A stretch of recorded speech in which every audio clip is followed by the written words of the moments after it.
Well, hello everyone. This is Carrie Causey, Challenge A Director in Kenmore, Washington for the 2020 to 2021 school year. And I am making a hopefully short video on the CC highlighting system. And I've made just a couple of very minor tweaks to it, and I'll explain all about it. So in the highlighting system, it was mostly designed for instructional books, textbooks, science books, books that are giving you information that you are going to need to study and learn.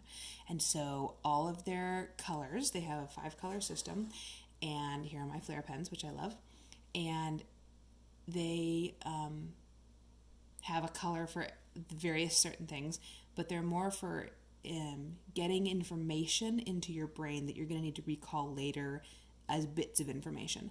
And it's a little bit hard to use exactly the way it's laid out for fiction. So for Challenge A, and presumably B and other things as well, this will be my first year in Challenge, so we're trying it out on A.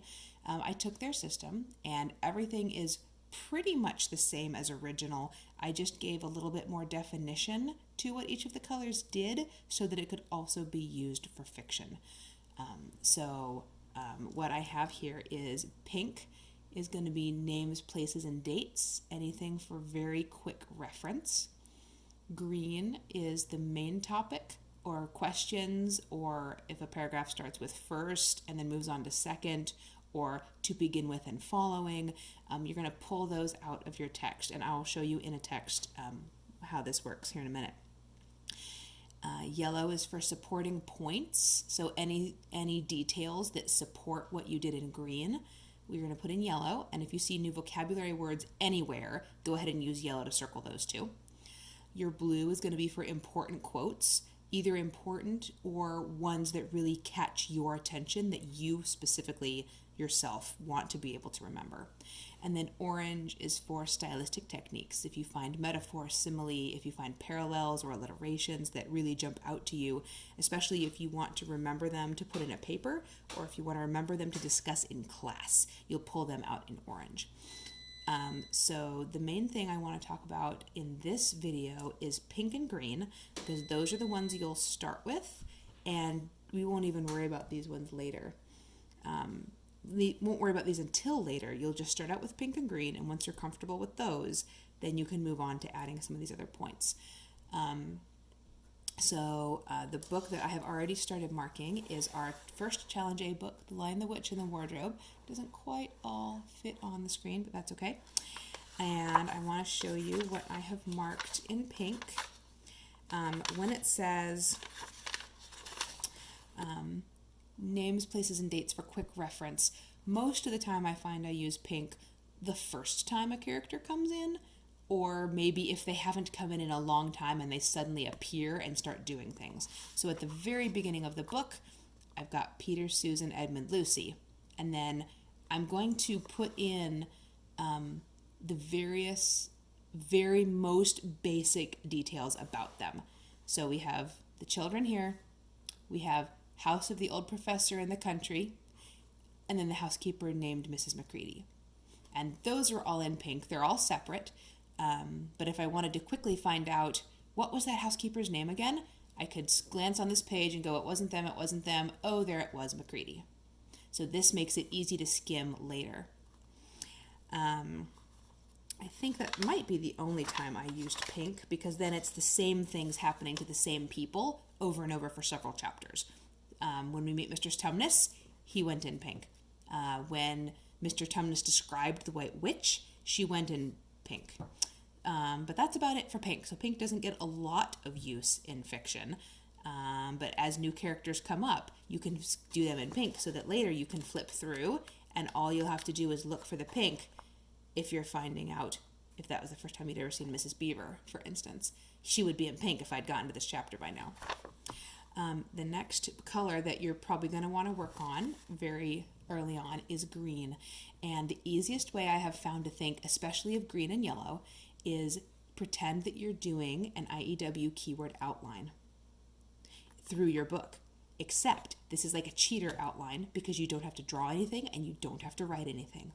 Green is your main topic or your main point. So I'm going to turn the page and come over here to where I've got some green. So over here, they've been talking about, let's see, they've been talking about this is the sort of house where no one is going to mind what you do. And then they say, let's go explore tomorrow. And then everything that comes in the next few paragraphs is about exploring tomorrow. So then they discuss all about it, but if I wanted to find a place where they were discussing exploring the house, this bit that was green would help me find this whole chunk. And then here's more information about exploring tomorrow that I did in yellow. We won't even worry about that just yet. Let's go explore the house is an important thing that pretty much covers almost everything that's on this page. Okay, turn the page. They were discussing the fact that it's raining and they aren't going to be able to do anything. So then Peter says, I'm going to go explore the house. And then everything following is all about exploring the house until we come to the room with the wardrobe, and that changes what's happening. All of this is about exploring the house, and so it's all under the green. Now the action is changing, and the new important thing is that Lucy stayed behind because she wanted to look in the door of the wardrobe. Now everything that follows the green, the yellow, the blue, we're not going to discuss that yet, but it's all about the wardrobe, all about the wardrobe, all about the wardrobe. Everything is still about the wardrobe. Now she's in the wardrobe. But if you wanted to find when was it that Lucy went to that wardrobe, all you have to do is look through your greens, and you can see there's only 2 on this whole page. So it's very easy to skim these 2 and say, yep, this is the page I want, or no, it's not the page I want. Okay, so then she was in the wardrobe. Oh, look, something cold under her feet. So she's coming into Narnia now. So everything in here is about something new under her feet, something new in the closet, something new in the wardrobe, everything. Oh, change of scenery again. Now she's a little frightened but a little bit excited. And everything explains what she has been seeing until she heard the pitter-patter of feet.